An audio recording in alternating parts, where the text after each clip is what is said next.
Now, we're going to go on to the second method of submitting people that my students will make use of in competition, starting from the mounted position, but ultimately it's going to require us to transition to the rear mounted position. Now, normally in jiu-jitsu, the idea of transitioning from mount to rear mount is predicated on the idea of hitting an opponent. In the original self-defense aspect of jiu-jitsu, the idea was you get mounted, you rain punches and elbows down onto their face, they panic, they turn, you get back exposure, and you strangle people. The obvious question, what about in submission grappling, where there's no strikes? How are you going to make them turn their back? This is not an inexperienced opponent. He knows that turning his back is a bad thing. So how is this going to work? We're going to need a mechanical method of making our opponent turn his back rather than a violent method based around fisticuffs. The single best method of doing so involves the idea of a far trap underhook that we saw earlier in the video. Let's have a look at this right now. So we're mounted on an opponent.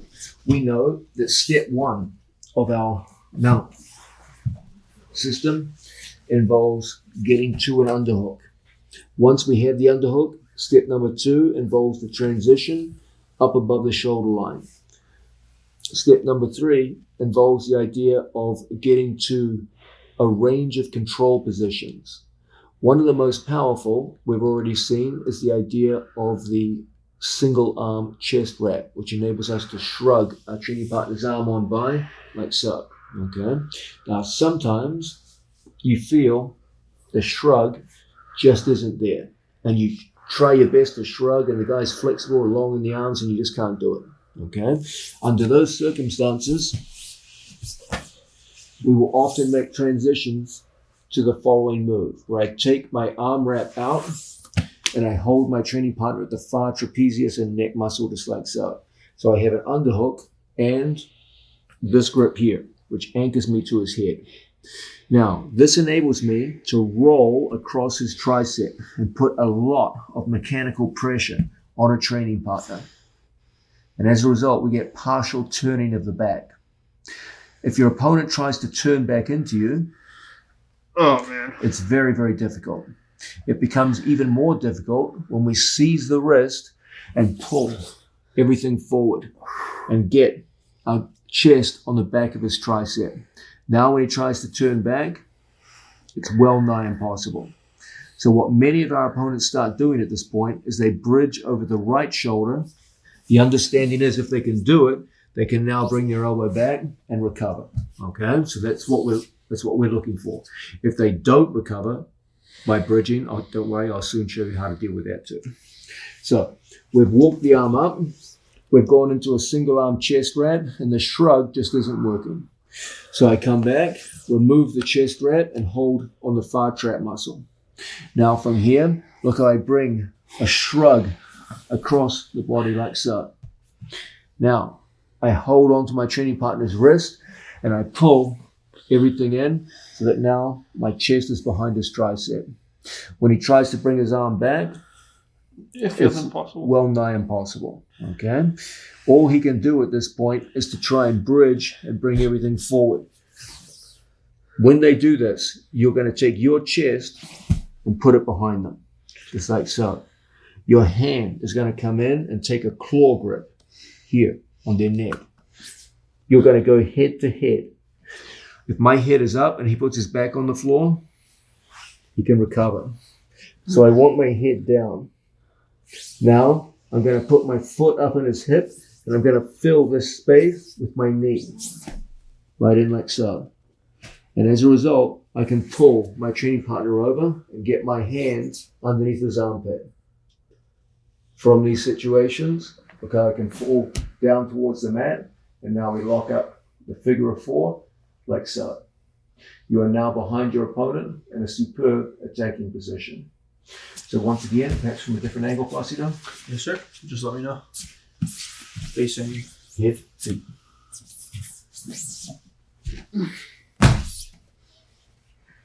So we've done a good job of walking the arm up north. But when it's time to shrug, you're struggling. So we come in, we put our hand out wide, Placido makes a strong resistant body, and then from here, we start that action of driving everything forward. Now, we seize the wrist, we put our chest in behind it. When Placido goes to recover, it's a difficult thing. From here, as I see him go to his turn, we slip through and take that claw grip. I focus on getting my head underneath, punching my foot up, and filling that space with my knee. And as a result, even if he tries to get his back on the ground, it's very easy for us to go through and capture. Now from here, we lock up the figure of 4 with our legs. If my opponent is very thick through the waist, or if I have very short, thick legs myself and can't get the body lock, then it's fine just to put a foot across and go foot to foot, or you can just go for conventional rear mount also. One more time.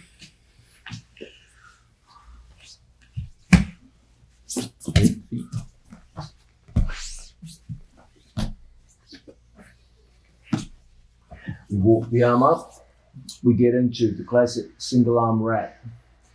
We make a transition, just like so. Strong body, arms in, arms in. From here, he's in a good defensive position. Look how we roll across our training partner's body, putting considerable pressure on the man.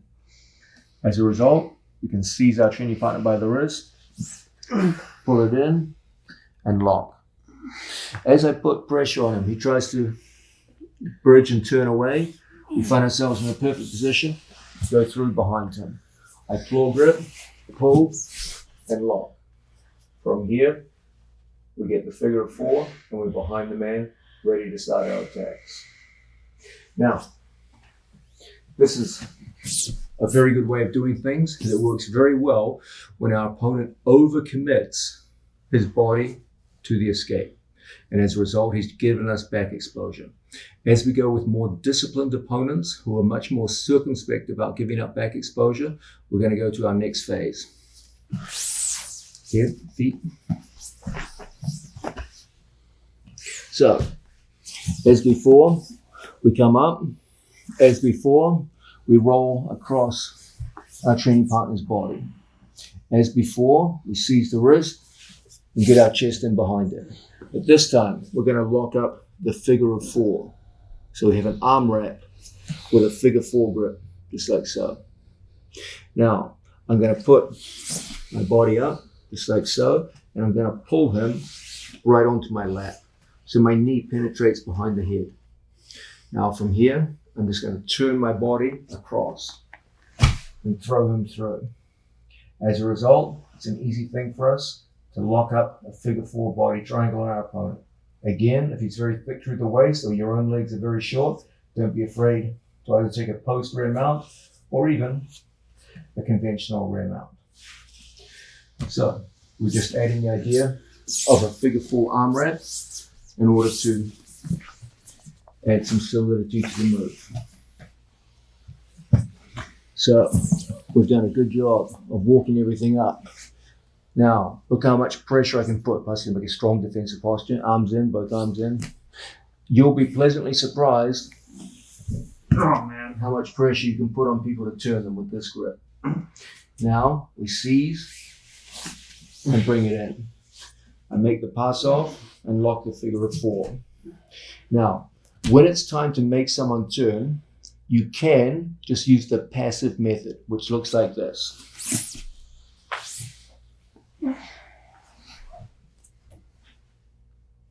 Nothing wrong with that, but I'm going to show you the way I do it. Adds a little spice. I can't wait. We bring everything up. Again, everything in tight posture. No matter how tight and disciplined his defensive posture, this shoulder shrug is so difficult to stop. Puts so much heat on people. Now from here, we seize and lock. When I make the pass off to the figure of 4, I don't just passively scoot behind him. What I like to do is take his elbow forward. This puts an ungodly amount of pressure on people. I take Placido's left elbow and I drive it forwards to the mat. It creates like an American lock effect. It makes it very easy to put my knee up behind his head. And then from here, when we come back in the opposite direction, you get a very clean entry into the rear mount position. Again, pass it in. We'll go perpendicular to the camera. Right here. Other way. Okay. Here's an arm wrap. Here's a figure 4 arm wrap. The great advantage of a figure 4 arm wrap is that my elbow to elbow position enables me to take his elbow forwards and expose my opponent's back. It's that which makes for those easy transitions that puts us in behind people. As opposed to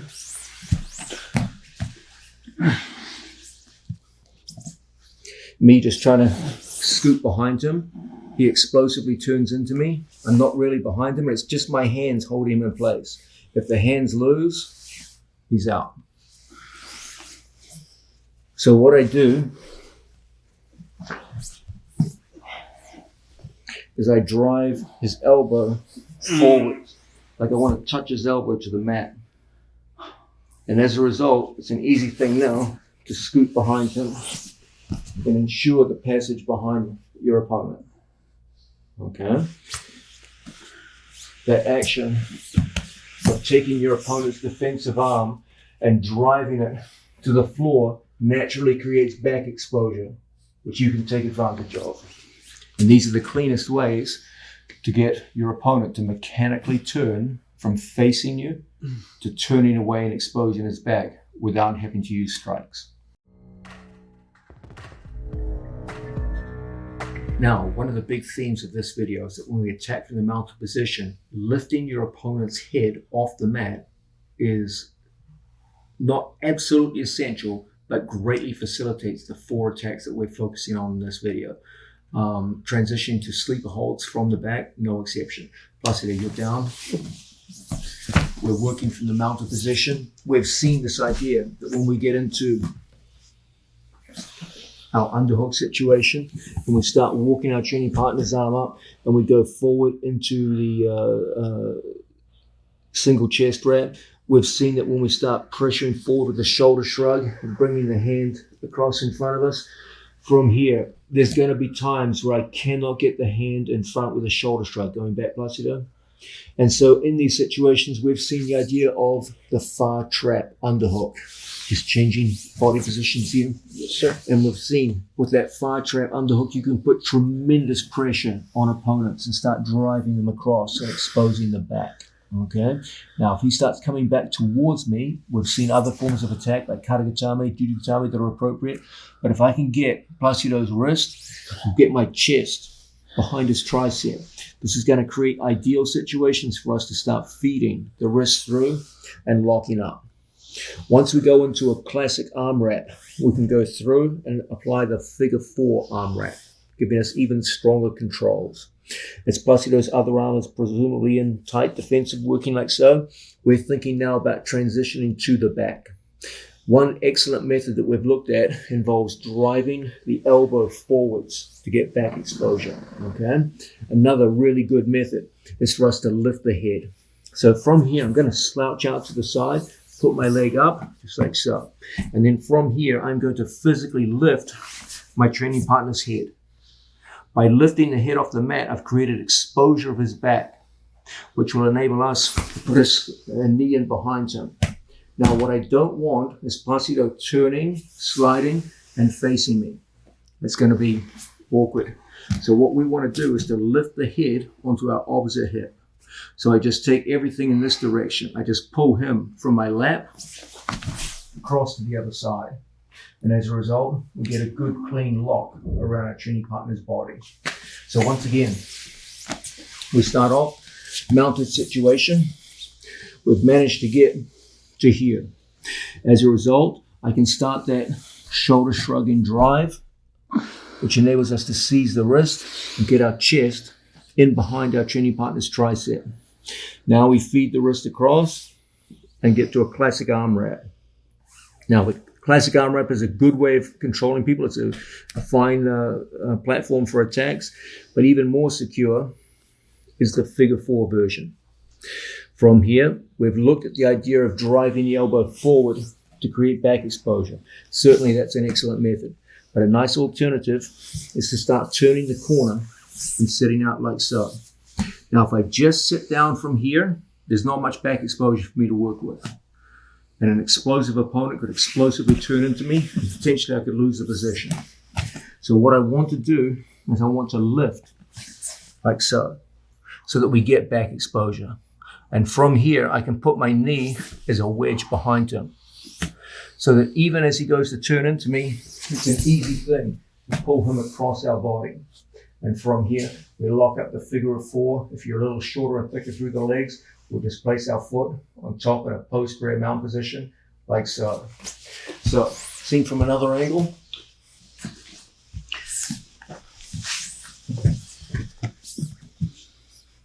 We've managed to get in here, and we're starting to drive the arm across. We get a hold of our training partner, we go through into a classic arm wrap. We strengthen it with a figure 4. Alternatively, we could drive the elbow forward. That's certainly a good method. Alternatively, we could bring our knee up. I presume his other arm is in tight defensively, and we bring our leg up like so. Now, if I just sit down from here, there's no back exposure. And as a result, Placido could explosively turn into me, and potentially I could lose the wrist. So what I want to do from in here is to lift my training partner's head like so that I get that good wedging effect behind him. Then from here, when he goes to turn back into me, I pull him across my body. And as a result, we end up with a very secure entry into the back position. Again, it's that theme that we look at throughout this video, that from the mounted position, you always greatly facilitate the 4 attacks that we look at: katagatame, judogatame, triangle, and back attacks, by lifting your opponent's head off the mat. It creates better attacking conditions in all 4 cases. Is it absolutely essential? No, there are alternatives. Sometimes it'll work without a head lift, but whenever it's there, I would always recommend taking that extra step. Get his head off the mat, your attacks will be better as a result. We've made a transition from the mounted position into the rear mount. Your first thing is to establish control of your opponent's body. That means upper body control and lower body control. Let's look at lower body control first. And behind you. I'm so used to going just down. Sorry. Now, from here, a bunch of different options when we work with the lower body. I'm going to demonstrate this falling to the side of my undergrip. Okay, I have one arm that goes under my opponent's arm, one arm that goes over, like so. When I fall towards the underside, the preferred option from here is for me to take my foot across my opponent's stomach and lock an outside body triangle, just like so. The outside body triangle gives excellent control of our training partner's hips. It gives a complete line of control and a set of closed wedges around your opponent's hips. So even with no hands, when he goes to turn and face me, It's not an easy thing. it's incredibly difficult. It offers substantially more control than just 2 feet like so, where it's pretty easy for Placido to turn and get his shoulders to the mat. When I just have 2 conventional hooks, your opponent has to beat the bottom hook. Look how easily he can beat the bottom hook and get his shoulders to the mat. Like so. Look how much more difficult it is for him to do that when I have a foot going across the stomach and cemented in place by the other leg.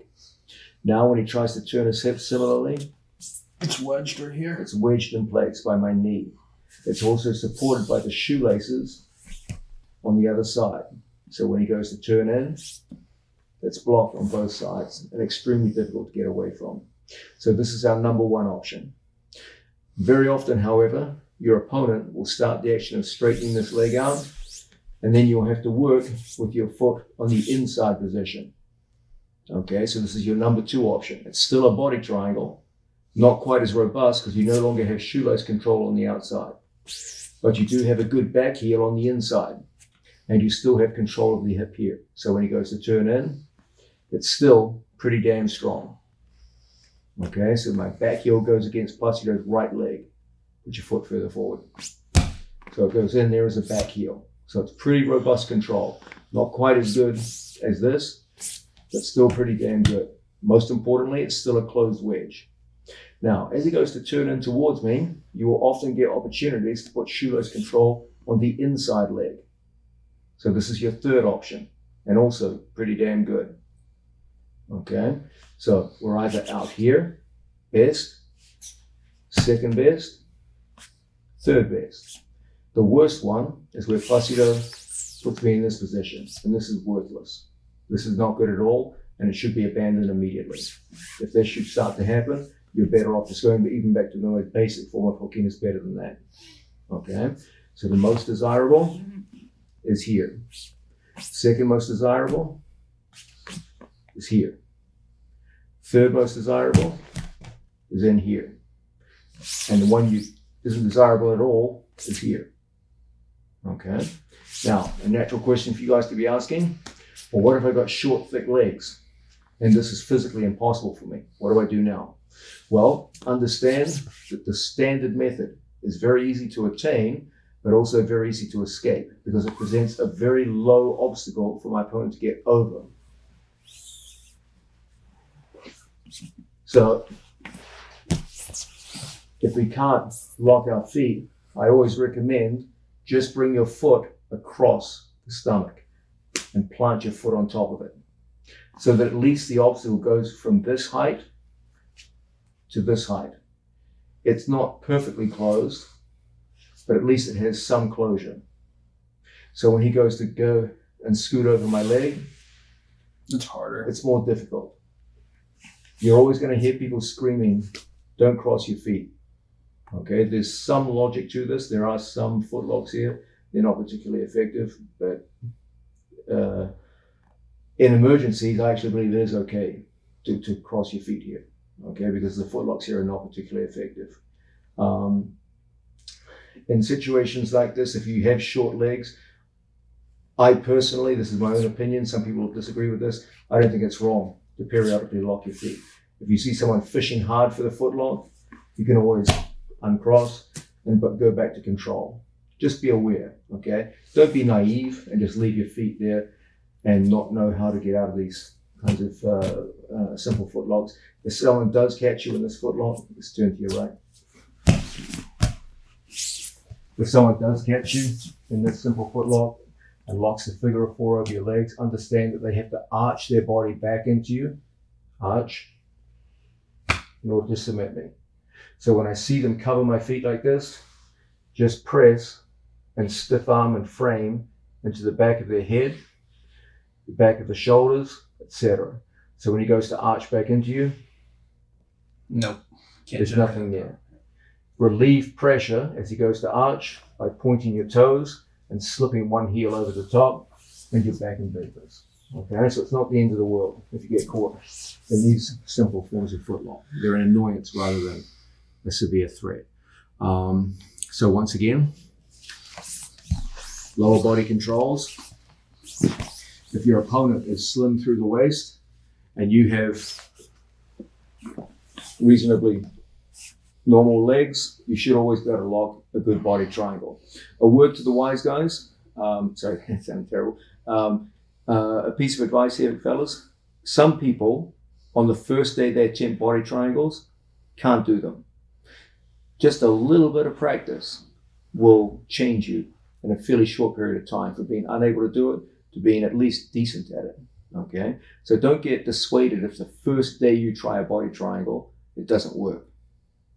If your legs are normal length and normal thickness, it's a skill you can learn pretty easily. However, if your legs are just extremely short and extremely thick, then it's not going to be your game. So I would recommend you work with open, crossed, or conventional feet. Okay? However, if your legs are normal size, normal thickness, understand the most desirable is the outside lock. Second, inside. inside cross, and this one here is a disaster. You don't want this at all. There's no good side to that. Now, in addition, if the legs are short, don't work all the time from here. You can hold this periodically, but it is very easy for an opponent to slip over. If you're going to use this method, you have to be mobile. So as he goes to slip over, you have to be able to move, transition from one side to another, change to another grip, threaten a strangle, etc., etc. You can't just be stationary with this grip. So generally, we prefer to put the foot across and then post on top of it, like so. It is also permissible for short periods of time to cross your feet, particularly when you don't cross them in the middle of his pelvis, but rather cross them above the hip. As long as the cross is above the hip, when he tries to footlock you, It's tough to get there. it's quite difficult. If you keep the lock above the belly button, it's difficult. But if you're naive and put them in the crotch, even if he does lock up and you make a screw up here, don't be so intimidated. Start framing on the back of the head and the shoulders. He goes to arch, and it's quite difficult. As he goes to arch, just learn to point toes in. They come out, and you can go back to work. Okay? So, those are some of your typical lower body controls. Just one addition to this. Every so often, you'll find yourself with a body lock in place, and your opponent will fall on top of your body lock. Okay? So previously, we were looking at body locks on the top side, but understand there can also be body locks on the bottom side. These can be very robust and very strong because the body triangle gets wedged into the floor itself. So when he goes to move around, it's very, very difficult. Understand that these are not mobile. If you have this one, this is the only version. You can't switch to others because your legs are trapped. In these situations, there can sometimes be a little stress on your feet. You can feel a little bit of discomfort sometimes. That's all normal and part of the game. Now, as he goes to move around, you're going to find this is a very, very robust form of lock. If you need to switch it, just unlock, turn across, and you can convert it to a conventional topside lock anytime you wish. Okay? So those are the main forms of lower body control. Guys, I urge you to keep practicing your body triangles, even if when you first attempt them, they don't feel as natural as what you've been doing all along. They do offer substantial benefits in terms of control. Always understand that closed or locked wedges around the body are far, far stronger than open wedges. The only people who I would recommend don't do this are people with abnormally short or abnormally thick legs, or when you're fighting an opponent with an abnormally large waist. In those cases, work with open hooks and rely more on mobility rather than immobilization to control your opponent.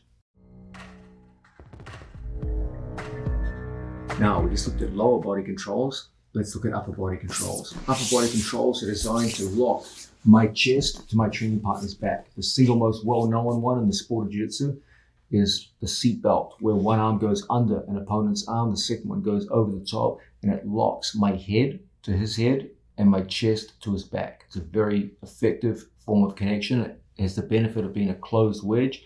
You can go palm to palm, wrist to wrist, 10 finger if he's very big through the chest and shoulders. Understand that the tighter your grip, the tighter the connection of chest to back, the more my grip spreads out, the looser it becomes. Now that's not necessarily a bad thing because it does give mobility to go into strangles, etc., etc. Okay, but if I'm going to lock everything up, you have a choice between wrist to wrist, palm to palm, and 10 finger methods. Also, you have 5 finger methods where you lock just in like so. Okay, this is the conventional way of doing things. These two can be very, very useful. This is, I believe, the best of all the grips, but that's just my personal opinion. Now, sometimes the shortcoming of locked hands is it can screw up your ability to strangle people. So it's very good for controlling people, but unfortunately it surrenders top hand control to my opponent. So now his hands are on top of my hands. So when it's time to strangle, hold tight. When it's time for me to strangle, hold one hand and the other hand. Hold one hand and the other hand. Yeah. Now, from here, he has top hand position. So when I try to strangle, he can stop me. Okay? Whether his hands are straight or whether his hands are crossed. He has top hand position. Now, his hands are between my hands and his neck. So when I go to strangle him, I get shut out. So the problem of seatbelts is they always surrender top hand position. You want me to go straight or cross? Your choice. So he's got top hand position. I can't just transfer to a strangle now. So that's the disadvantage. They're great for connection, but they're not so good for getting straight to your strangles. You're going to need tricks now to get to your strangles, okay? Because of things like this, very often it may be to our benefit to get top hand position ourselves, okay? At least on one side. So when he goes to control me from here, I can go through and get top hand position. He goes to peel my hand off. Now I get double top hand position. Okay? Because now when my hands are on top, there's nothing between my hands and his neck. Okay? Anytime his hands are on top of mine, there's always a barrier between my hands and his neck. It's going to screw things up when it's time to strangle. But if on the other hand, we create situations when my hands are on top of his, now there's nothing between our hands and his neck. Okay, so when we work behind an opponent with regards upper body controls, a very good starting point is this, the seatbelt. This is the best in terms of generating connection to your opponent, but its drawback is that it always surrenders top hand position to an opponent. Other grips, which involve me getting top hand position,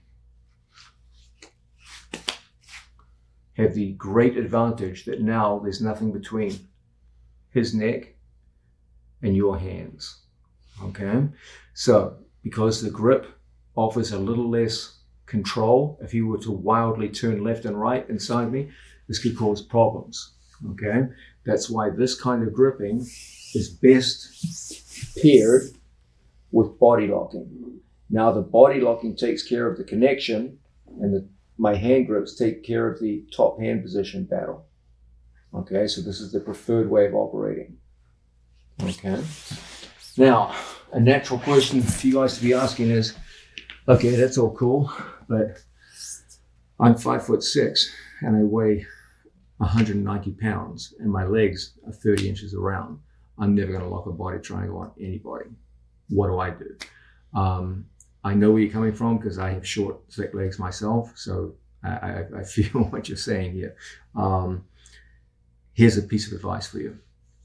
The longer you are, the longer your reach and the thinner you are, the more I want to see you working with body triangles and top hand control. So if you've got that long, strong Craig Jones, Gordon Ryan kind of physique, I want you to work mostly with top hand position and body triangles. I'm also going to add a proviso that even shorter, thicker people can be shockingly effective with body triangles. Okay, Nicky Ryan is not tall at all, and he's pretty thick set, but he's got a very, very good body triangle. Eddie Cummings he wasn't thick, but he was short, and he had a very good body triangle. Okay, don't just say, hey, I'm short, so I'm never going to get a body triangle. Don't be negative like that. You will be pleasantly surprised how good you can be at body triangles, even at a shorter height. Okay, I promise you on this. I've seen it so many times in the gym. I've seen some people try body triangles for a week, quit, and then other people who had identical physiques persist with it for 3-4 months, and you know what the rest of the story goes. The guy who quit never got a good body triangle and always struggled with back control. And the other guy that didn't quit, 2 years later, had outstanding back control, even though they were the same height and the same body type.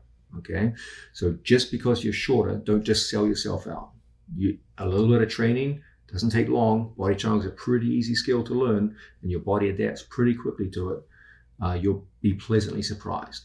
Nonetheless, there are some people to whom the body triangle just doesn't suit them.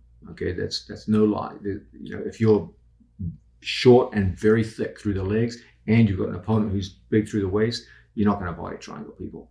So my advice to you people is, the shorter and thicker you are, the more you should rely on your upper body controls.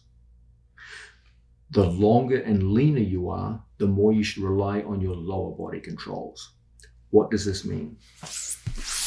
Let's say I was 5'5" and just under 200 pounds.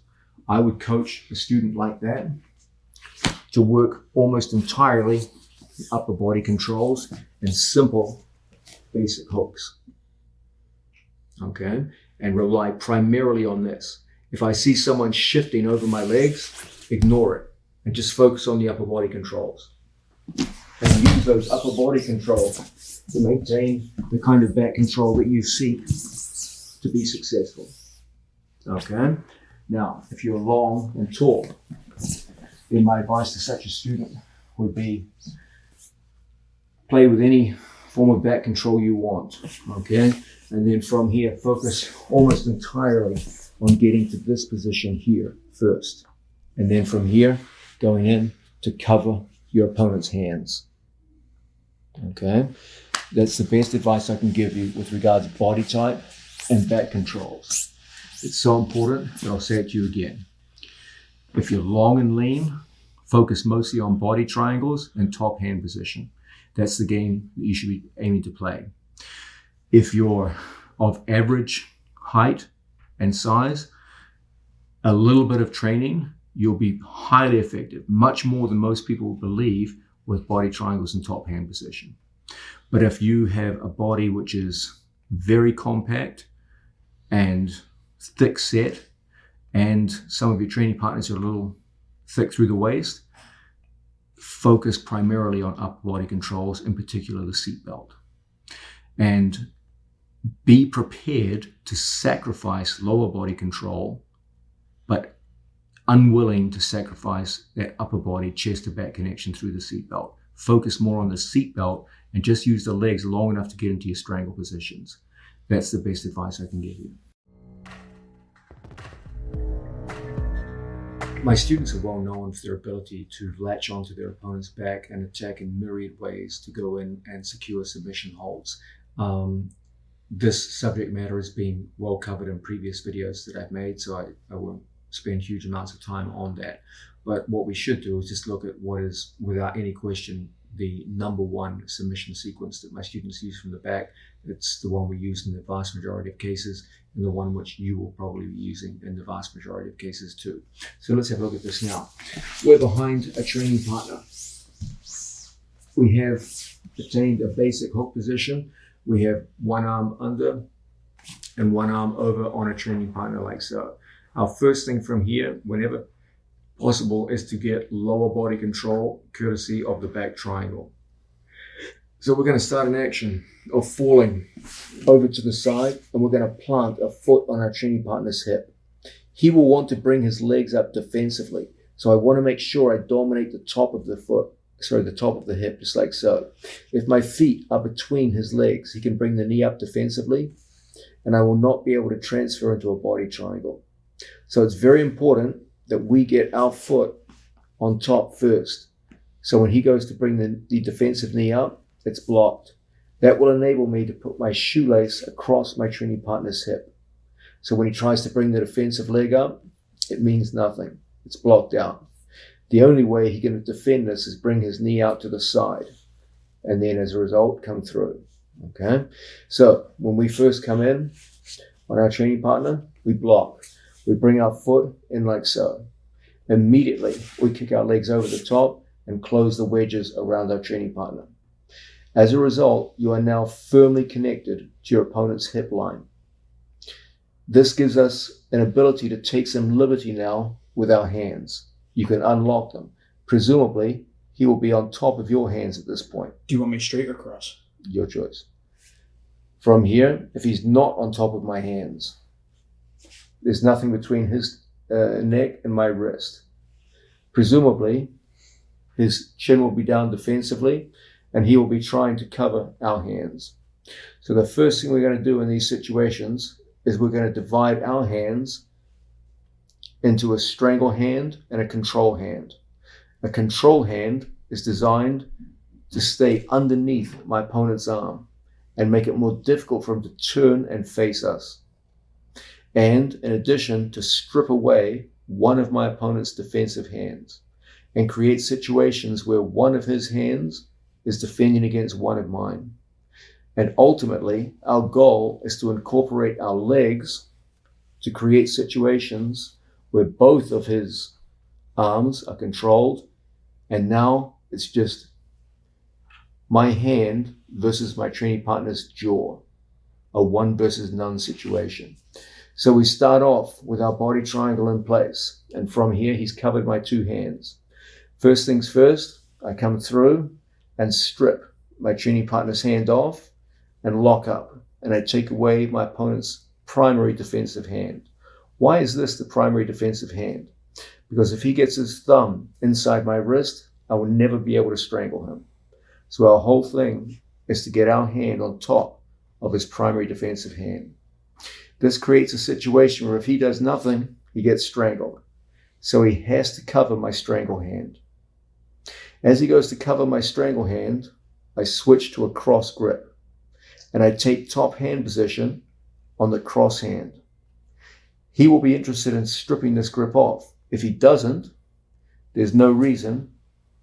I can't simply go over the top and take his hand away, and now we have the one versus none that we're looking for. So when he covers my hands, my first thing is to cover his. Now he must go to take that hand off.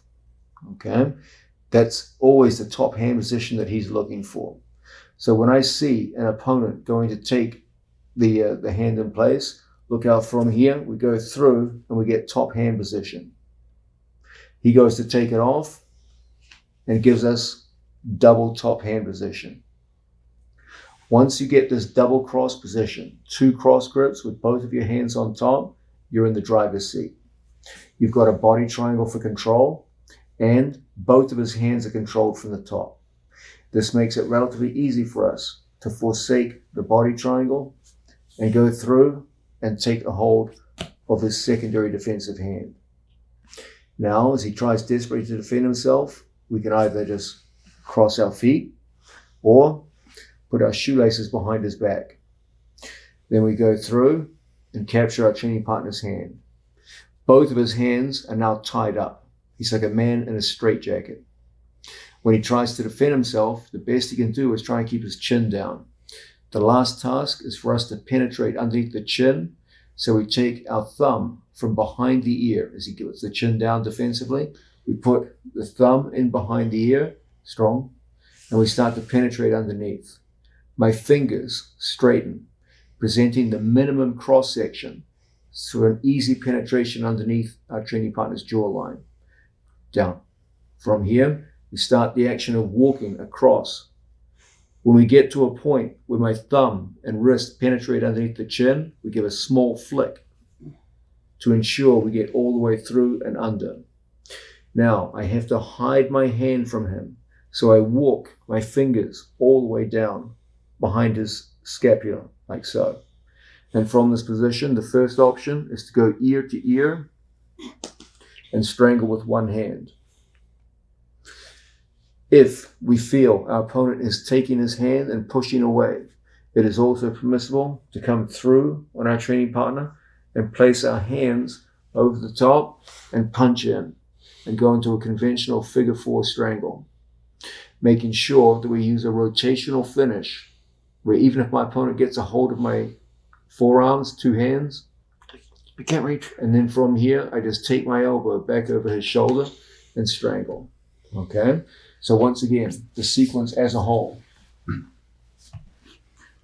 We've managed to work behind an opponent. We have a conventional grip that forms a tight connection, but unfortunately gives him top hand control. From here, we get our legs across our training partner's body. That enables us to lock up the figure of four. If our opponent starts freeing his leg, don't be intimidated, don't stop. Just switch into any one of the other body triangles that we saw earlier. From this situation, look how we're constantly looking to cover our training partner's hands. He will be constantly looking to peel our hands off. And so there's a constant battle here for top hand position. which culminates in double cross. I have cross grips, my right versus his left, and my left versus his right, and my hands on top of his. This is the optimal situation. When he tries to pull away from me, tries to turn out, it's very tough with the body triangle and the upper body control that we have. At a certain point, we're going to get opportunities to take his wrist down below his sternum. And as a result, we can pass our heel over his wrist. No matter how strong he makes his body now, you can always take the leg out and either put it behind his back or lock your feet. And then from this situation, with one arm taken out of contention and the other one covered, when he goes to defend himself, the hands aren't much good. The best he can do is come down with the jaw. Now it's all about my hand, which is completely solo now, not monitored by any of his defensive hands. It's uncontested, so to speak. My uncontested hand, strong chin, fights in using a hand that enters like so. I use a thumb entry that scrapes below the line of the jaw, and the fingers straighten, and I walk across the chest until my index knuckle goes through underneath the chin. Then a small flick penetrates with the wrist. My elbow comes as far round as possible, my fingers as far behind him as possible. And from here, the one-handed rotational finish. Strong. My elbow rotates over the shoulder. In some cases, he will fight his hand out. In these cases, we come through. I do not come up here and give him my arm. I don't grab my bicep. From here, I take my hand and punch it through behind. Then my hand locks up, never putting my hand on top of his head where he can easily pull it down and strip it. I want everything to go through behind the head. So when he tries to access my hands, it's impossible. Then from here, we hit that same rotational finish that rotates over the shoulder for a very strong strangulation. This is always the preferred method of finishing. It's the one we use most of the time, and it's without any doubt the most high percentage in these situations. Please understand that there will be many times when you're going live that you will make use of a kind of default option, okay?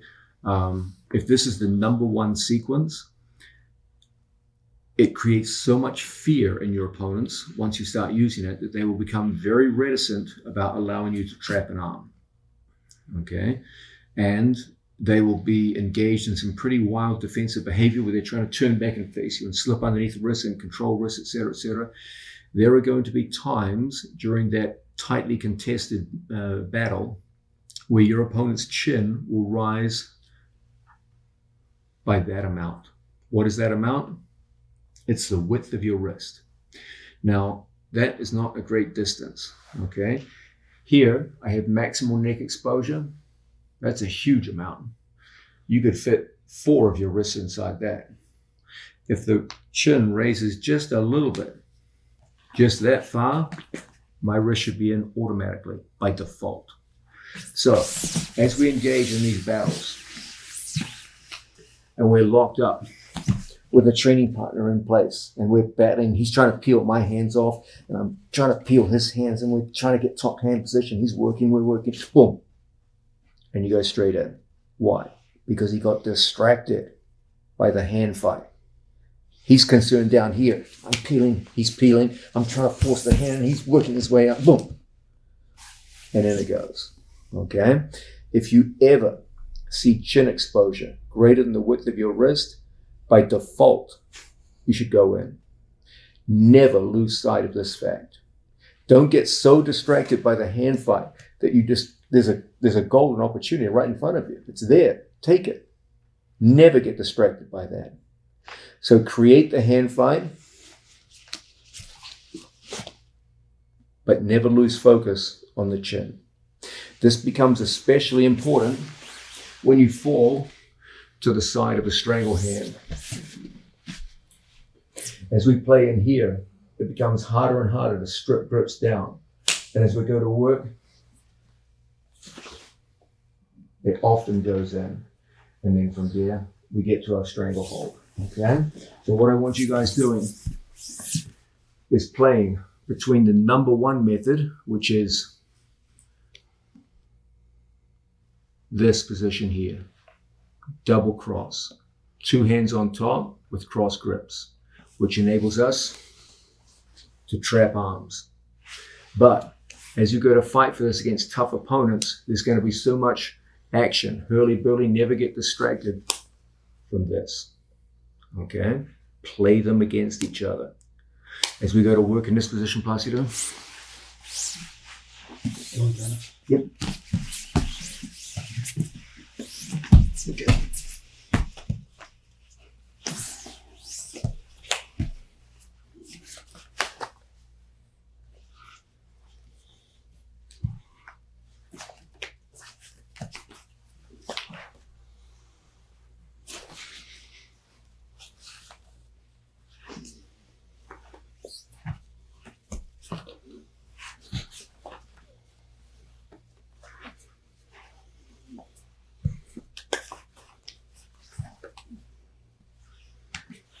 This is a very realistic way of working, and it plays between the number one method of finishing and the number two method.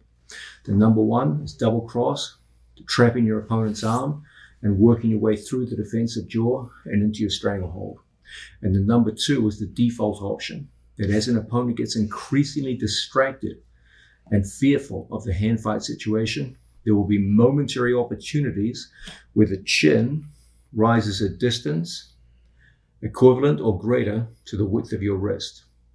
And in those quarter-second opportunities, if you're aware, you'll throw that strangle in and get to your finishes. Now, we've looked at what is unquestionably the number one and two methods of finishing from any form of back control. These are the various hand trapping methods based around the double cross position, out of a body triangle in most cases, or if you're short, with an equivalent lower body control, and then from there working underneath your training partner's jawline and getting to your strangle. As the hand fighting becomes more and more competitive, there's going to be more and more opportunities to take advantage of a small opening the size of your wrist underneath your opponent's chin and go to the default option, which is to snatch the strangle and go through and get to your finish before he can defend himself. Those two methods account for the vast majority of strangles that my students use in competition, and I'm sure you'll have similar experiences. Nonetheless, you must caution yourself against always fighting with strangles with your arms from the back. Here's a piece of advice for you. The bigger the strength discrepancy between you and your opponent, the harder it's going to be to win the hand fight. Discrepancies in strength in human beings tend to be felt the most in hand strength. When you fight someone 1, 2, 3 weight divisions above yourself, the place where you feel the discrepancy in strength the most is in hand fighting. It feels like their hands are just so much bigger than yours, and when they grab your hands, you can't move. But when you grab their hands, they just brush you off like nothing. Because of that, it's very important you learn to strangle with your legs from situations where you're behind someone. The advice I'm going to give you is this. Always initiate with hand strangles. Try to strangle with your arms first. But if you've been giving it an honest try and you just feel like you're losing every time you try to get into a hand fight with your opponent, you can't get a breakthrough. Sometimes you even do penetrate the guy's chin and he just pulls your hands out without any problems, and you just can't make any forward progress. Don't persist with hand strangles. Make a switch to strangle with your legs. Always understand that if you can create a situation where your legs fight against your opponent's hands, you will be able to defeat bigger, stronger opponents. But if it's just your hands versus his hands, and he's bigger and stronger than you, it's going to be tough. Also, a quick word to my female viewers of this video. When women go to struggle the most, one area where women struggle the most is hand fighting for strangles against men, because in most cases men have significantly larger and stronger hands than women do. So most women really struggle to win the hand fight from rear positions. I strongly encourage you to make a switch to strangle with your legs to get into Ushiro Senkaku, or the rear triangle. A woman's legs can easily overcome a man's hands and arms, and this is your best chance to operate against bigger, stronger opponents. Let's have a look at how this might occur. So, as before, we're behind our training partner. As before, we have chest to back connection, and as before, we've done a good job of getting our foot across our training partner's waist. From here, our general preference is to work with closed wedges around our training partner's waist, either from the outside, which is best, or from the inside, second best. Now, in situations like this, there's going to be plenty of times you just can't win the hand fight. He's stuck to you. You're trying to get top hand position. It's like, oh man, this is tough. Okay. Well, one really good way for us to operate is to unlock our triangle, and then from here, get a foot over our training partner's forearm. From these kinds of situations, as we control our training partner's arm, we're going to go through and cover our training partner's wrist. And I'm going to take my hand from here, chin down, where the strangles are proving ineffective, to here. I'm going to pull my training partner's wrist up, and I'm going to go wrist to wrist with my training partner. I put the flat of my wrist against the flat of his wrist. From this situation, my second hand goes here to my training partner's bicep. So I have a 2-on-1, wrist to wrist and wrist to bicep. No matter how strong this fellow is, if I connect his knuckles to my chest, I can open my knee and force his far shoulder down towards the mat. As soon as this occurs, we're going to bring our knee up like so, and then put our calf muscle over our training partner's shoulder.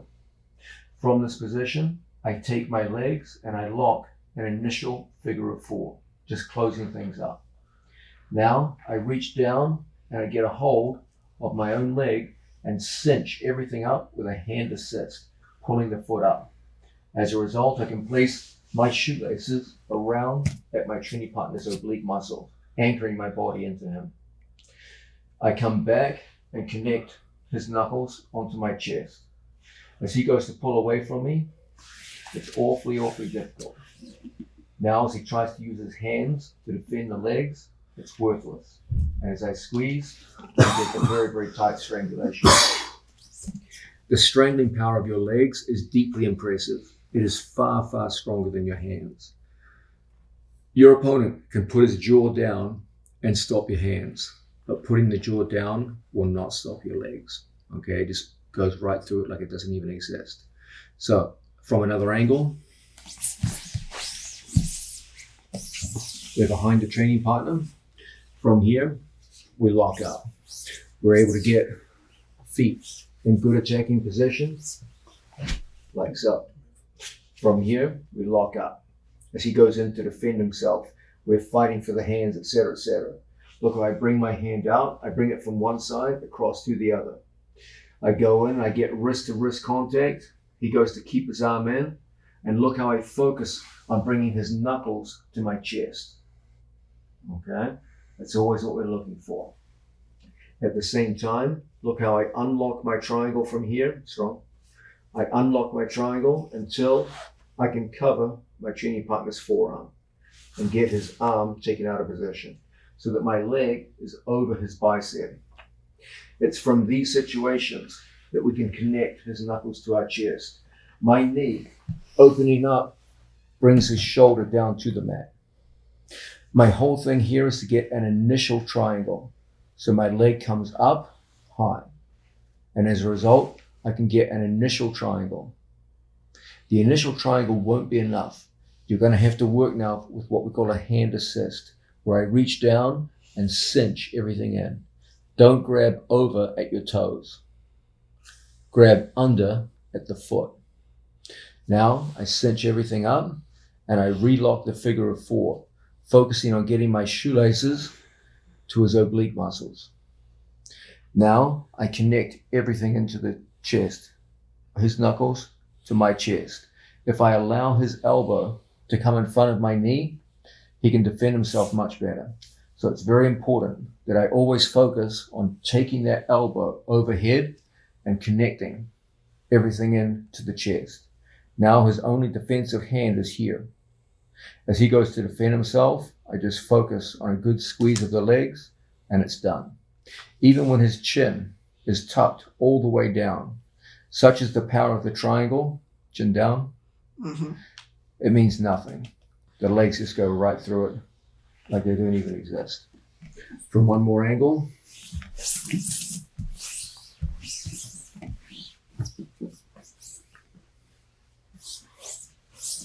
We start off behind our training partner. However we're doing it, as we fight down here in the hand fight, we're able to get a leg in over the top. But we're unable to get through his defensive hands now. So we pull the hand out, we go in over the other side and lock. I use my right knee to tilt my opponent over and I get an initial figure of 4. I don't want to stay here for long. My opponent can push my foot between his legs. It's not causing problems. I want my foot in the outside. So I quickly cinch everything up and I bring my knees up high. So when he tries to lock my foot between his legs, it's a lot harder now. And then I hide my foot by putting it into the oblique muscles. From here, it's tempting to come up. That doesn't help. It lets your opponent get his elbows into strong defensive positions. Stay down on the shoulder here and focus on keeping his knuckles to your chest. So when he goes in to defend himself, puts his chin down, tries to untie my triangle, tries to kick underneath the opposite leg, etc., etc. One good squeeze, and it's done. Guys, understand that you have so much more than just the Ushiro Senkaku, just the stranglehold from this position. You have a range of really great attacks. Let's quickly review them now. Okay, obviously there's the strangle from here.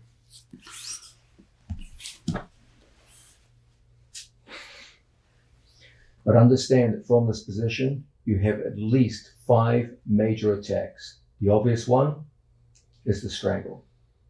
A second one, also very good from these situations, is for us to go through and tuck his arm in behind us. From here, as his arm bends defensively, you get an American lock on your training partner, where I just lock up and arch back for a brutal finish. Okay? His arm gets caught in a quasi-American under the armpit. Don't try and do it like this. It's not going to cut it. Pass your opponent's hand, stuff it behind you, and get it caught up like so. Now physically hold his tricep and arch for a nasty, nasty finish. If the hand cannot be taken under the armpit, that means he's bending his arm. When you see this, lock the figure of 4. And then from this position, it doesn't look like much, but because his head can't move, there's very little range of motion needed to get a brutal American lock, where I take his fist outside my thigh, and it's done. Okay, virtually no movement required. In addition, you have a very, very strong Jujigatami. As the arm bends here and the strangle, for whatever reason, is not working, I just straighten the arm out, and from here, we get a very, very strong Jujigatami, where I take everything over the hip, straighten the arm out, and hip in for a very strong finish. If he bends the arm so that I cannot get the arm straight for Jujigatami, then from here we start to threaten wrist locks, where I get a hold of my training partner's knuckles and I take my elbow up to his wrist. Then from here we bend everything over and we go hand over the knuckles for a nasty, nasty finish. So the dilemma here is, if I get to straighten out my training partner's arm, we have Jujigatami. If he bends the arm in, we let it go, we cover the knuckles, and there's that nasty, nasty wrist lock. In addition, if I see my opponent interrupting the Ushiro Senkaku, and you feel for whatever reason the strangle just isn't there, it's always possible under these circumstances to use our shoelaces and our training partner's bicep, strong body. And from here, not a difficult thing for us to start coming out in the opposite direction and threading legs through. So as he comes up towards us and into defense, we end up with Omote Senkaku, the front triangle, and go into our finishes from our back. So once again, once we start off in this position, you have such a wide array of attacks that one of them, I promise you, is going to get the breakthrough. So always from here, we're looking to connect our training partner's wrist to our chest, and the first part of the sequence is always Ushiro Senkaku, the rear triangle. It's the best one overall. If you feel for whatever reason the strangle is not working, Jujigatami is a fantastic option from here. If he bends the arm defensively, cover the knuckles and turn it into a very, very powerful wrist lock. Why is this such a tough wrist lock? Because his elbow is immobilized inside my bicep. So when he tries to defend himself, there's just nowhere to go. It's just a fantastic wrist lock. Don't have the elbow moving around. Don't try to do this kind of, this is worthless. You have to immobilize your training partner's elbow. As the elbow gets locked in, look how I just slide everything up to the wrist and the wrist bends. Everything's caught behind my elbow, and that's where it's so strong. The best he can do is to try and grab his hands fingertip to fingertip and defend the wrist lock. But the moment he does that, he goes right back into the second horn of the dilemma, either the Jujigatami, or if he locks his hands defensively, just strangle him right here. Now, in addition to these, we also have a nasty Kimura, where if I put his knuckles on the outside of my thigh and lever forward, it's done. And if that's not working for you, you can always stuff the wrist behind your armpit and bend your training partner's arm 90 degrees into an American lock. And from here, you get very, very strong locks indeed. Okay? So not only do you have a fantastic strangle with the legs, you have around 5 or 6 devastating submissions in their own right, forming an absolutely lethal combination of moves out of this devastating position. Now we're taking you guys through this 4-step system from the mounted position. The 4x4 system has 4 steps, but it also has 4 submission holds. When you watch my students in operation from mount, what you typically see is they have a devastating mount attack based around a relatively small number of submission holds. Essentially, it's just Karagatame, rear strangle, triangle, and Jujigatami armbar. That's only 4 kinds of attack. But what's different about it is that there are very clear systems of control that enable them to get to those 4 positions much more often and in much more devastating ways than the standard methods. Now, a big part of what we do is create a dilemma between the rear strangles and the front strangles. The major front strangle, of course, is Karagatame, and the major rear strangle, of course, is the standard rear naked strangle that you all knew from your first days in Jiu-Jitsu. What I want from you is the ability to team those 2 up so that as your opponent turns away from you, you go into rear strangle, and the only way he can defend himself is to try and turn and face you. But every time he goes to turn and face you, he now becomes attacked by the Karagatame. So you must have strangles from the front and strangles from the back. If you only have strangles from the front, or if you only have strangles from the back, you will never be able to force people into the strangulation game. If I know someone has very good strangles from the back, you better believe I'm going to spend the entire match with my chest facing their chest. If I know someone has very good strangles from the front, but nothing from the back, I won't be worried at all about turning my back to defend the front strangles. Say, for example, Placido, you're down. Let's say that Placido knows I have a really good Karagatame, but he knows that I've never finished anyone with a rear naked strangle. Well, if that's true,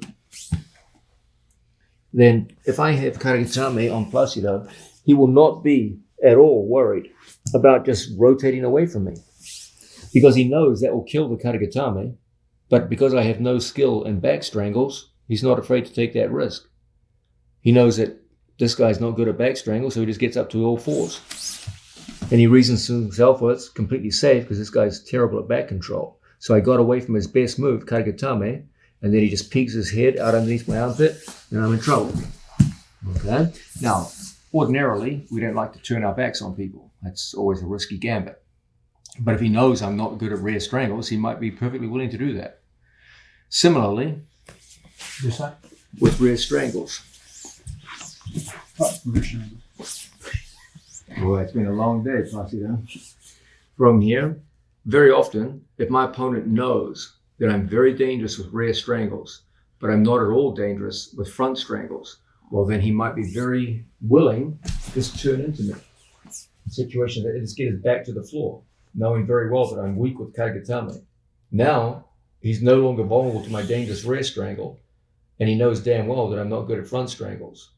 And as a result, even if I do come up in the top position, he doesn't have to worry about the danger of finishes because he knows I can't finish from the front. However, if your opponent knows that you're very dangerous with front strangles and back strangles, now he's very, very worried because he knows if he turns away from one, he's going to go into the other. And pretty soon, they become very reticent about employing any kind of exaggerated defense. If you can create a strong threat from both front and back with your strangles, okay, in this case, it's Karagatame from the front and rear naked from the back. In other situations in jiu-jitsu, it might be some other combination. It might be, say, for example, north-south and rear naked. One is from the front, one is from the back, okay? It might be an Ezekiel from the front and a rear naked from the back. But if you can combine front and back strangles together and create a strong dual threat, you won't be twice as good as you were before. You'll be 4 times as good because the effects of one amplifies the dangers of the other. So let's have a look at how this might work. If I'm behind Placido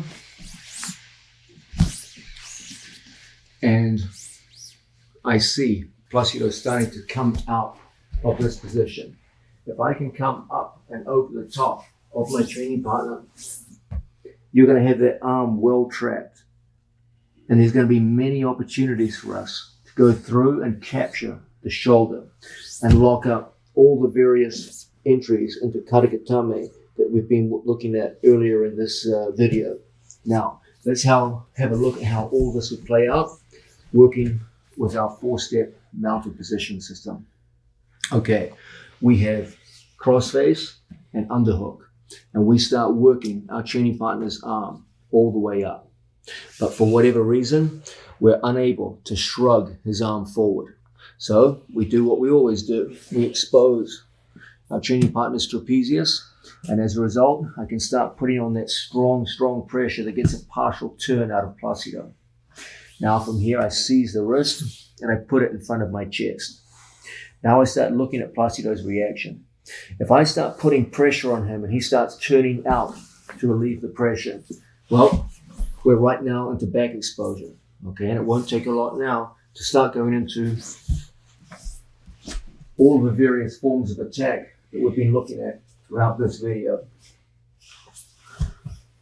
Pretty soon, Placido's going to figure that out.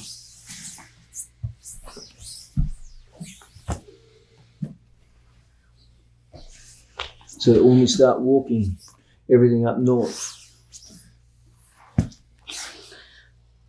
as I go to turn Placido, he's going to be motivated to turn back now because he knows about that danger. When I see him go to turn back, I know the rear strangle's not there. So I'm just going to bring my hand through, lift, and now we're right back into our front strangles. As Placido tries to work his way out, so difficult. I pass my foot across, drop into the strangle position, and there's my strangle. If for whatever reason I see Placido starting to turn back to avoid the danger of the front strangle, that's the perfect time for us now to start coming up behind our training partner, feeding legs across, and then going right back into the rear strangles. And playing these two off against each other, catching your opponent's arm, straining from the front with Karagatame. And if he resists Karagatame by turning his back, going into the rear attacks that we looked at earlier in this video, that dilemma will create nightmares for your opponent. Everything is based around the idea, of a halfway position here. This can go in either way. There's two ways this can go. If this is his top shoulder, this is his bottom shoulder. If the top shoulder goes in front of the bottom shoulder, it's a back attack. Okay, so here we are, we're neutral. If the top shoulder goes in front of the back shoulder, I should be doing everything I can to get my chest in behind his back and starting to threaten back strangles. If his top shoulder goes behind the bottom shoulder, I should be thinking in terms of trapping the arm. So that's your start position. 90 degrees to the floor. From this start position, I'm underneath his shoulder. If I see him turn away, so the front shoulder goes in front, that's the time for us to start attacking our training partner's back.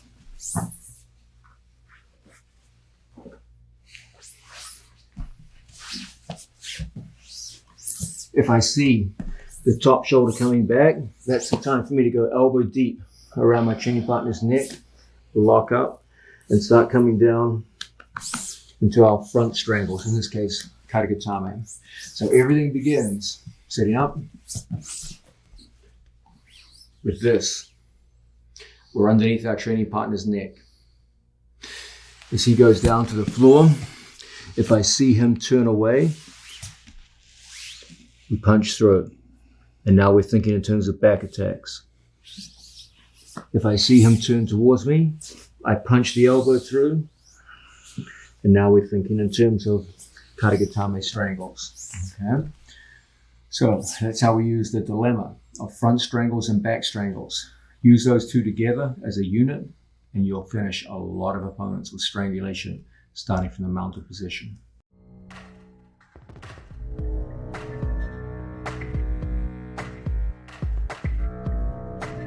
We want to start working our Judogatame armbar from mounted position.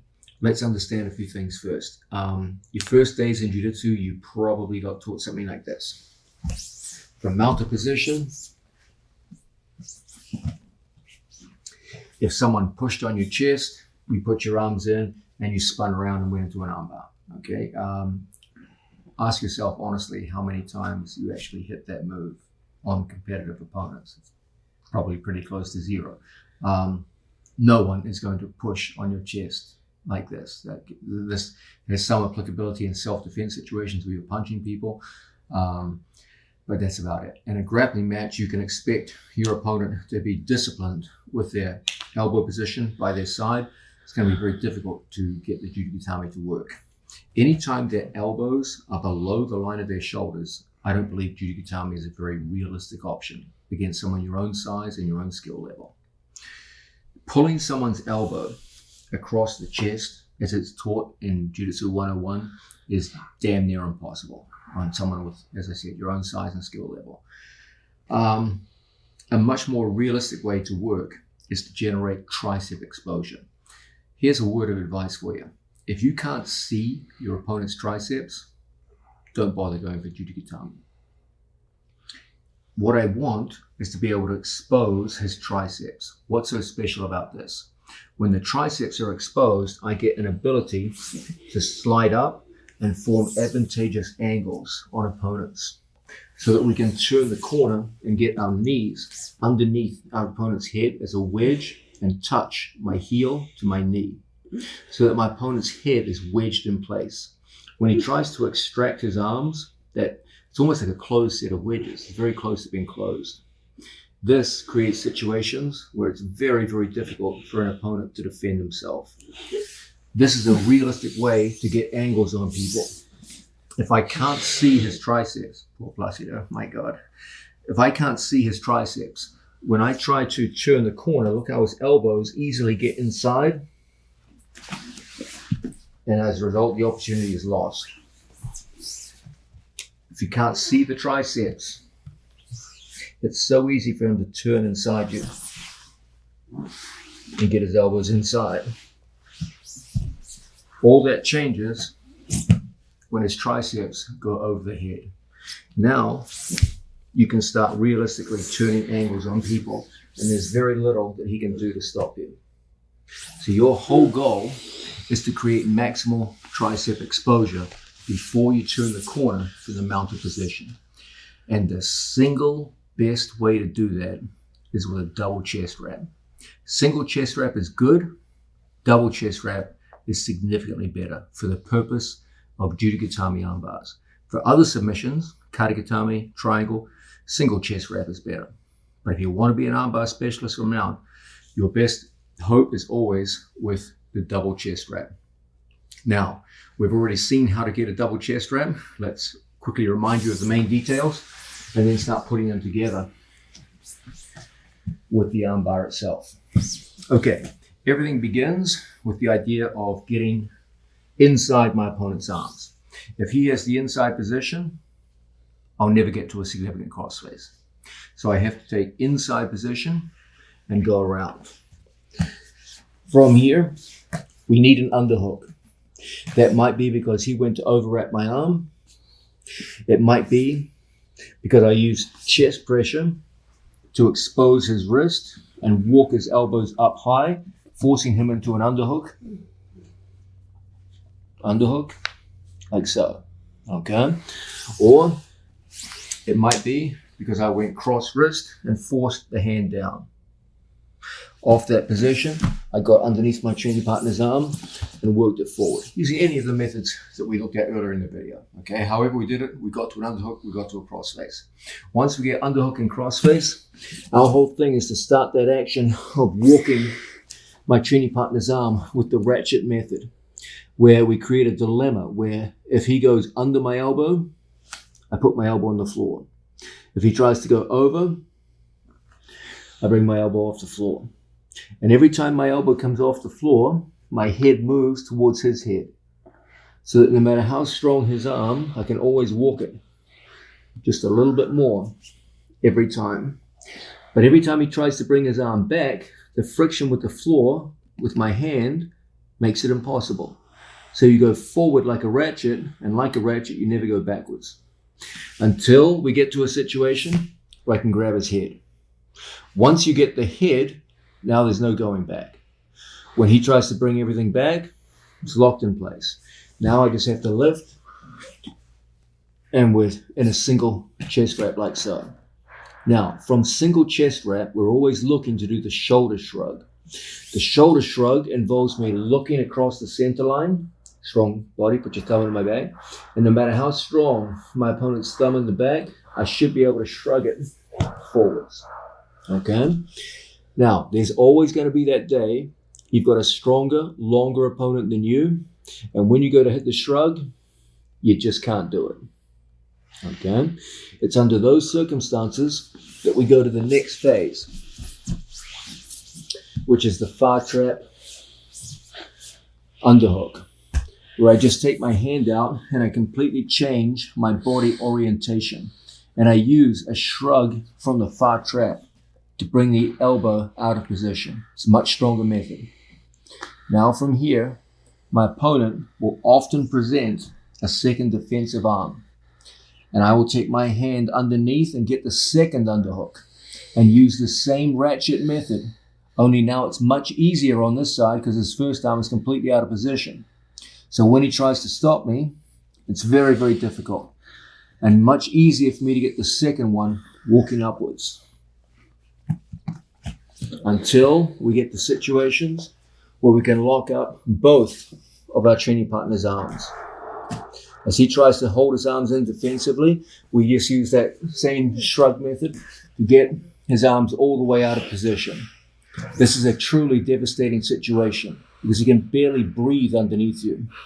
Both of his triceps are exposed, and as a result, we can take our body forward on our training partner. When he goes to bridge out, almost impossible because you're in such a high mount. And from here, it becomes relatively easy for us to bring our head down and our knee forward. And from here, we bring the head off the floor and get our knee and our ankle very close together. And you have now formed a 90-degree angle to your training partner. From here, I slide the hand up and put my hand on my own thigh.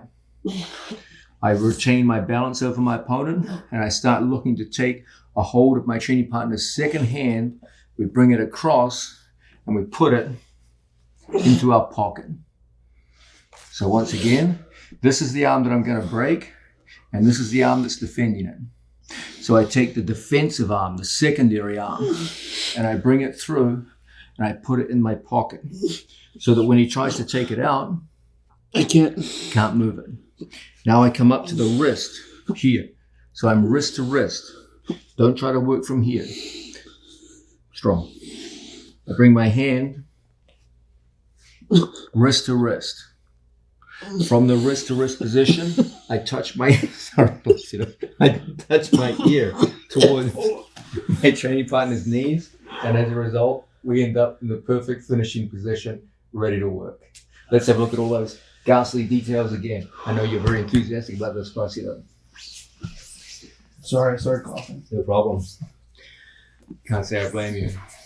So, main ideas.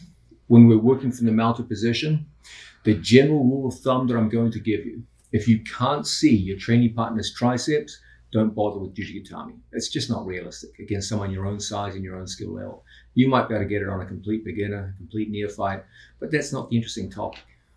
It's not interesting to me that you beat up on white belts. It's interesting to me that you go with people your own size and your own strength, your own skill level, and you beat them. Or even better, out into the future, you win championship medals with these moves. That's the interesting part.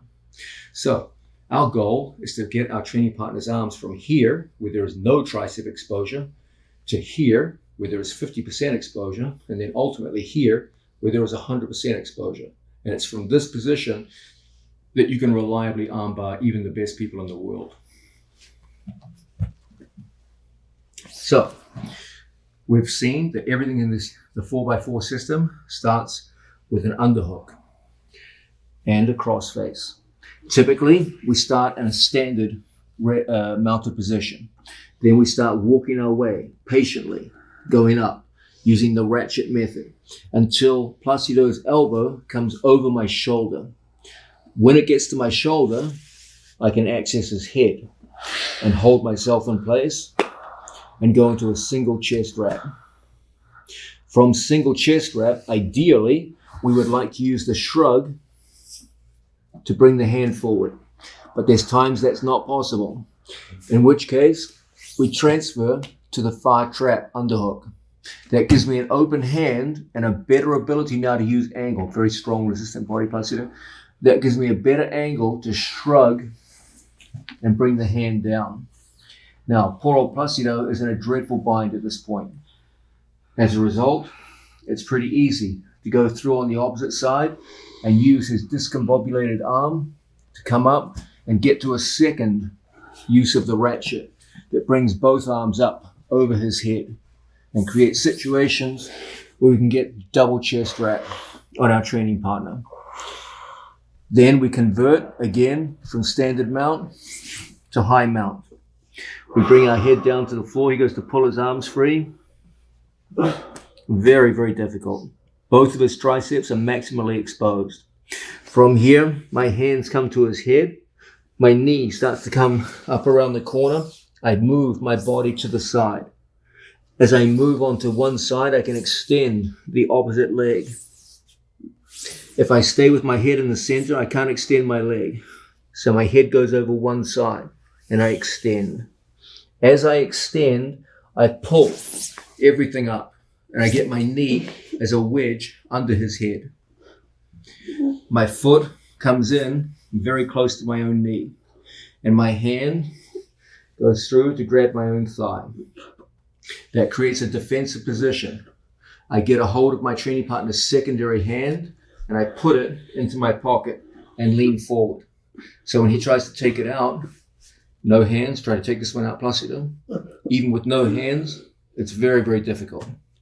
Now from here, I get my wrist inside his wrist. I bring my ear to his knees. If I don't bring my ear down, it's hard for me to get my leg over. So my ear goes down to his knees. I step over and hook the head so that as I sit down to the floor, we end up in a very, very strong braking position. Okay? And this is how we create a very realistic, powerful way of entering into the Jujigatami armbar from the mounted position, using double chest wrap and maximizing tricep exposure. Now, one of the big themes of this mount video is the idea that out of all the major attacks that we use, lifting the head is one of the best habits that you can build for entering into the attacks. Okay, when the head is on the floor, you can attack. It's not wrong to attack when the head is on the floor, but you will greatly facilitate things in your favor by first taking the head off the mat. This is true for all of the various attacks that we look at. It's the best way of doing things. Not absolutely essential, but it definitely facilitates things. Jujigatami is no exception. What I'm trying to give you as advice is that the single best entry into Jujigatami from mounted position is the double arm wrap. So I'm going to demonstrate it out of double arm wrap. Then I'm going to look at the idea of entering Jujigatami out of single arm wrap. Okay, not quite as good, but still pretty damn good. And there's a reason why I'm doing this, because some of you viewers may be like me with short limbs. If you're a shorter athlete with short limbs and thick limbs, you might find it relatively difficult to go into triangles. We'll be looking at that later from single arm wraps. So you should be able to hit a good Jujigatami out of a single arm wrap as well as a double arm wrap. Let's look first. 45 degrees? Yeah. Let's look first at the idea that we've walked our training partner up. We've gone into, say, underhook situation. We've taken the arm up, and from a single chest wrap situation, we're unable to get our opponent's fist in front of us with the shoulder shrug. Ideally, what we'd be looking to do is to shrug our shoulder forward and bring the hand in front. Sometimes that will happen spontaneously, but a lot of times you have to work for it. If I can't get the fist in front of me, then from here, we will start to use shoulder pressure and work the second arm up like so, until we get into this situation with both of my opponent's arms taken up and over the head. Once we've gotten to here, our whole thing is to bring our body up into a high mount type situation. From the high mount, we're always looking to create a turn to an angle, just like so. The way we do this is by coming out to the side into this position here. I put most of my weight over one knee. It's this action which enables me to turn to a good attacking angle. Remember, guys, in the mounted position, you start off lined up with your training partner's center line. But Jujigatami, Juji means cross. So I have to make a 90-degree pivot from center line to shoulder line. Okay? So once we're up in this position, look how I lean over to the side and I extend. So now I lift my training partner's head. Why do we lift the head? So I can put my knee behind it like a pillow. This creates a situation where my foot and my knee come very, very close together. That's what I'm looking for. If my opponent's head stays on the floor, I can't get the foot and knee together. It also means that I never get full control of my training partner's shoulder. So there's a much higher chance that when I put my leg over his head, he'll pull his elbow through the gap. I end up with nothing. I want my opponent's shoulder elevated. And I want as much blocking action underneath as possible to trap that near side shoulder. It's that which ensures that I can lean forward on a training partner and bring my leg over with minimal risk. If I don't have the head down on the floor, when I go to pass the leg over, he steps the knee elbow through and you end up with nothing. Okay? So your best chance of doing this successfully is to lift his head and put your knee underneath it like a wedge, almost like a pillow. And as a result, you'll be able to turn the corner so much better. Plus, let's demonstrate from a different angle. Okay, so we've done a good job of getting up and getting our training partner's two arms locked up like so. Now, I'm going to go forward into a high mount. And from here, I'm going to hit that side sit out, which enables me to come out and form the angle that I seek and get my knee underneath his head like a pillow. I can have my foot off the floor or the shin down, your choice. And I want my foot and knee almost touching so that when I thread my hands through, I can bring my head across to the other side. By bringing my left ear to my training partner's right knee. It creates an excellent chance for me now to use an unweighted leg and pass it over my training partner's head and into total control position and sit down into juji. Okay? It's so important, guys, that when we hit the juji, I want my cross-face leg to be unweighted. What does this mean?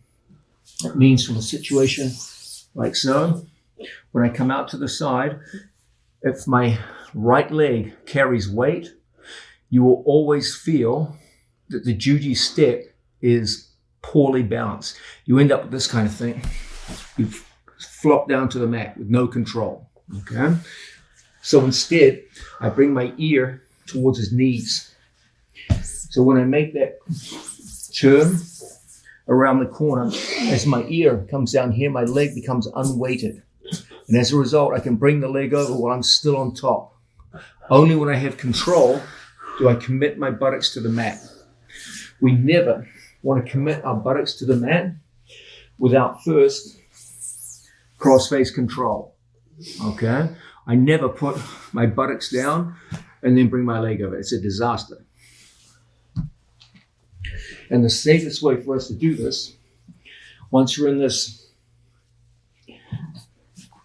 double chest wrap situation, is to come up, side set out, lift on our training partner's head. So we get that wedge in behind him. See, he locks his arms defensively. Our hands come through and my ear comes to the opposite knee. My left ear to his right knee. That's what unweights my leg and enables me to sit down with a perfect cross-face in place. So that when I commit to the mat, you have a very, very strong Jujigatami and you're ready to attack. So lifting the head is the key to creating a good 90-degree pivot and getting your legs in a position where you can create secure wedges around your opponent's head and shoulder.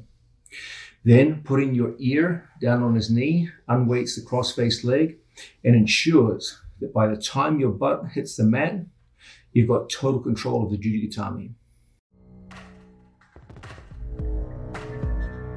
We've looked at the idea of creating maximal tricep exposure using the double chest wrap from the mounted situation. As a result, you're going to score a lot of Jujigatamis. Nonetheless, the method that I showed you, which involved putting our opponent's secondary hand into your pocket, will shut down a lot of the defense that your opponent can use from this position. But let's be honest, there's going to be a lot of people out there that manage to lock their hands defensively, and you're going to end up off your opponent, no longer mounted, in the Jujigatami position, wrestling to get control of their arm and hopefully submit them, versus their ability to work their way out of there and defend themselves and escape the position overall. So it's very, very important you have a clear sense of direction with regards to Jujigatami. Now, I've covered Jujigatami in the past. What I want to give you here is a kind of a summarized, quick version of what you need to know so that you don't have 10,000 pieces of information creating some kind of paralysis on your part. And we just look at the main points, the main things that I hammer home to my students so that they have a good, clear sense of direction, starting from the mount and working into the juji. So plus, if you just start in the supine position, okay, we'll take 45-degree angle.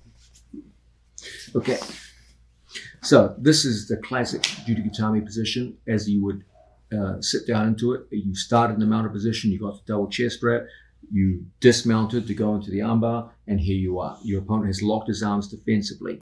Please understand that your opponent has a bunch of defensive options. Some of them will lock 10-finger, some will lock palm to palm, some will lock wrist to wrist, some of them will lock the figure of 4, like so. You don't control that, so you've got to be ready for all of them. Okay, we'll start with probably the most common initial lock, which is palm to palm. It's a good starting place. Don't worry, we'll look at the other one soon. And first consideration, please understand that Jujigatami is not just a submission hold. It is also an excellent method of pinning and controlling opponents. Interestingly, the Japanese term Jujigatami means literally cross pin or cross hold down. The idea is that instead of pinning someone with my body weight, I'm going to pin them with the leverage and control of my legs versus their head and shoulders. So it's a leverage pin rather than a gravity pin. It's essentially, as he tries to get up, it's essentially my legs holding down his head and shoulders. And that's what makes it a pin. Okay? And at the same time, it's also a devastating means of breaking someone's arm. So it has the properties of both a pin and a submission hold. Never lose track of that. Now, why is that important? Because first, focus on the pin. To put it simply, pin him first and break him second. Don't just go wildly for the break.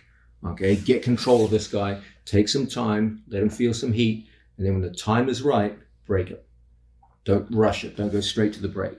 You've got a pin, use it. Now, from here, this is our starting position. What are we looking to do first?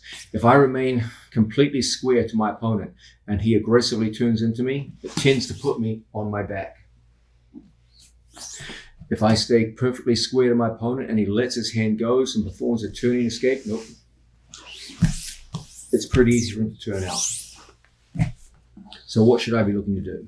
I don't want to stay completely square to the guy unless I have crossed ankles, and I'll deal with that later, okay?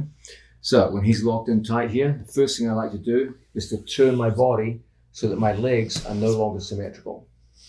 This gives a much tighter control of my training partner's head through a back heel action. It means that my leg is hidden in his armpit rather than exposed where he can get his elbow underneath it and lift it between his legs. Once my legs get open like that, it's very, very hard for me to attack the Jujigatami. So I want to hide this foot from him by digging it into the armpit, and I want to control his head by back heeling. So now when he tries to get underneath my ankle, It's going to be a challenge. very, very difficult. Okay. When he tries to come up on top of me, the control of the head is significantly improved. This also creates a posting arm. I can use my hand or my elbow. If I'm square to my opponent, I have no posting arm behind me. So if he aggressively turns into me, that tends to put me on my back.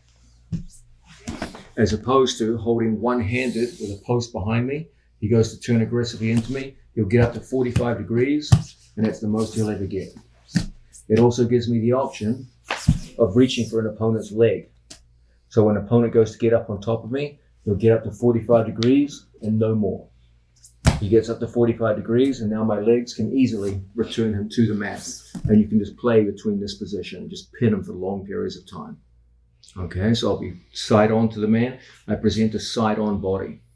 The side on body makes it easy for me to put a hand behind me and to use that hand in various ways. To come up and control people and generate mobility. So you have this action hand behind you, okay? So turn your body side on and use a hand actively in various different positions, like so, rather than just sit here like this and wait to get turned over, okay? Now, with that in mind, as much as I like the classic Jujigatami, just like so, it does present one problem. Let's rotate. It gives me only one cross-face leg. There's only one leg going across his face. In a classic Juji, I have one cross-face leg and one torso leg. This one controls his torso, this one controls his head. That means that if he lets the arm go into a turning escape, there's not much control of the head. Let's contrast that, where if I turn my body a little side onto him, I can pommel my foot easily inside his arm and put my foot here next to his neck, back heeling strongly. Then I take my second leg over the top, and now I have two cross-face legs. When I have two cross-face legs, when he goes to hit that turning escape, he can get to 45 degrees, and then the 2 feet wedge his shoulder. And that's the most he'll ever get. As he tries to work his escape, it becomes very easy now to control his arm and return him into a breaking position. Okay, so once again, because I turn my body side on, it's very easy for me to pommel my foot inside. If I was square onto the guy, when I go here, it's so easy for me to get underneath my ankle and put it between his legs. So side on becomes very, very easy. Pass that foot inside. Now I replace the 2 feet. I have closed wedges now. 2 feet locked, just like so. Make sure you get it right. This foot on the bottom, this foot on the top. You get it the wrong way around, much less control. So we lock in. From here, I come up to my training partner's wrists. I never work at his elbow. elbow to elbow. He makes his body strong. I go to pull, I'll never separate it. Everything I do, I come up to the wrists, and it's from there that we can realistically start to separate people's arms. When he goes to rotate out, the double crossface makes it well nigh impossible. If he's smart and he just locks his hands, double crossface means that if he goes to turn into me and come up on top, he will always surrender the triangle. It's a very risky gambit for him to come in towards me. So now he gets caught in a dilemma. If he goes to turn away from me, he gets caught on the double crossface and broken. If he goes to turn into me, he gets caught in the figure of 4. As he comes up, he gets caught in a very, very strong variation of the triangle. And from here, strangled out. So once we make the transition into the 3/4 Jujigatami from the standard Juji, you now create a simple dilemma where he turns out, his arm gets broken. He turns in and he gets strangled. Okay. Now I know there's a lot of things going on in there. Let's quickly have a look at all this again. Okay. Step number 1 is for you to recognize that Jujigatami is more than just an arm breaking method. It is first and foremost a pin and an arm break second. But it's not a pin in the conventional sense. It's not my body weight sitting on top of them. It's a pin in the sense that my legs control my opponent's head and shoulders. If I don't have anything behind me, it's not a very effective pin. He just pushes into me and puts me on my back. So I want to have something behind me. If I'm completely symmetrical, it's too easy to escape by propping the foot and putting it between his legs. So I want to be asymmetrical with something behind me. By having that something behind me when he goes to turn into me, it's difficult. You have much better control of his head and you have a base of support behind you. From situations like this, I can get a hold of my training partner's legs to further immobilize him. I can even pull my body up on top of my opponent and change off. In extreme situations, I can even throw a leg over my opponent and roll all the way through and go into a strong roll through position like so. Okay? You can complete control of an opponent rolling through 360 degrees. So it's a fantastic way of controlling people over time. However, when it's time for you to start thinking about breaking people, the classic Juji isn't a particularly strong breaking position. Why? Because it presents only a single crossface and a single method of attack. From situations like this, it's pretty easy for an opponent to turn out against a single crossface. Crossface isn't reinforced. If he turns up into me, and from here he can get up on top and compress me and pull his elbow free. So, in general, I generally advocate to my students to make a switch from Jujigatami to 3/4 Jujigatami, which presents 2 crossface legs. So that when Placido goes to turn out, he can get to 45 degrees and no further, and goes into a terrible arm break. This is a stronger arm break than normal because the 3/4 position presents a higher and tighter fulcrum to break the arm over. When I have a regular Juji, the fulcrum is low and the legs are spread. The knees are far apart. And so it's a decent but not great breaking fulcrum. When we go 3/4, the knees are much closer together, the fulcrum much higher. And as a result, when he goes to turn out, much easier to break him. His other option is to turn into me. Keeping his hands locked, I go in. If he goes to turn into me, it's very easy for me to kick through and lock the figure of 4. As he fights to get up, he finds himself in situations where now I can strangle him by pulling in, and it's done. Okay? So it works much better as a finishing hold. My general point to you is this. When you commit your body from the mounted position into the Jujigatami position, first and foremost, understand that Jujigatami is a pin first and an arm break second. Focus on the pin first. Slow the man down. Control him. Be prepared to put barriers behind you, grab legs, sit up on top of them, roll all the way through if necessary. Use your legs like so rather than like so. And as a result, you'll have much stronger control of your opponent and a greater ability to pommel your foot from conventional juji's into three-quarter juji's. When it's time to break, show a general preference for three-quarter juji-gatame. It's not wrong to break from conventional juji. It's fine. I'm not saying don't do it.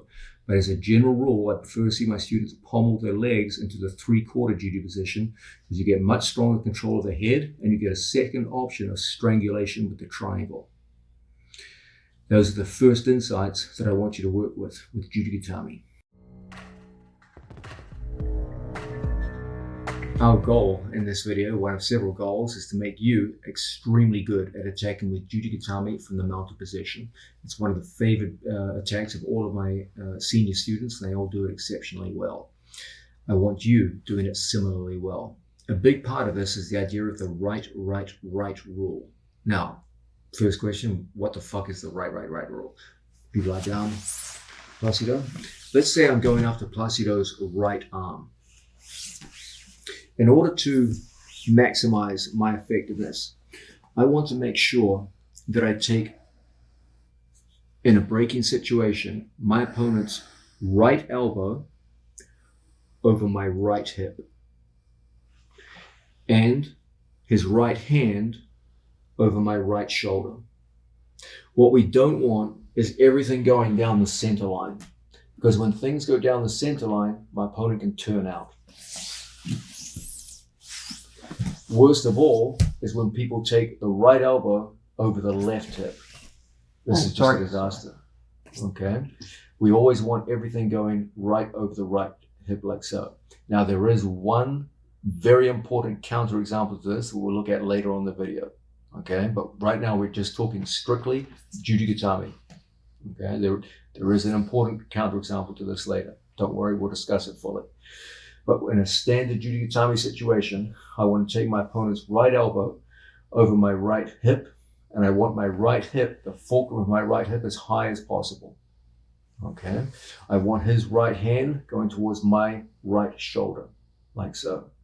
And that's always going to maximize our breaking effectiveness, regardless of the juji-gatame that we're employing. Doesn't matter whether it's a standard juji, whether it's a three-quarter juji, whether it's the scissor jujis that we look at later, whether it's variations of shoulder senkaku, they all follow the same rule, okay? Right goes over right, right goes to right. So once again, when we start off in this position, look how we come out towards the side, like so. I take myself into a strong breaking position. I work at the wrists. Never do I go elbow versus elbow, strong body Placido. Placido is lighter and smaller than me, but if I go elbow to elbow, I'll never separate his arms or even get close. Everything is about coming up elbow to wrist, never elbow to elbow. Elbow to wrist is what does the work. From situations like this, we can always reliably separate our training partner's hands. Okay? Only elbow to wrist puts my opponent's arm in a mechanically weak position, similar to the American lock.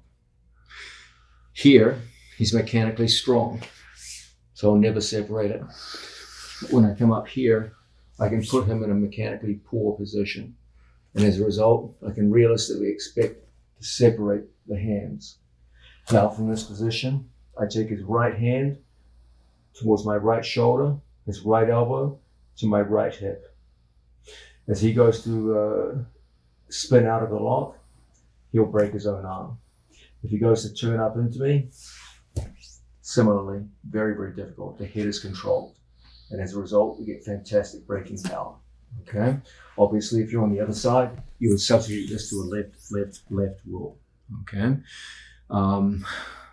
His right elbow going over your right hip, his right hand going towards your right shoulder. That's the classic right rule, and it gives you a very clear sense of direction when it's time to break someone's arm.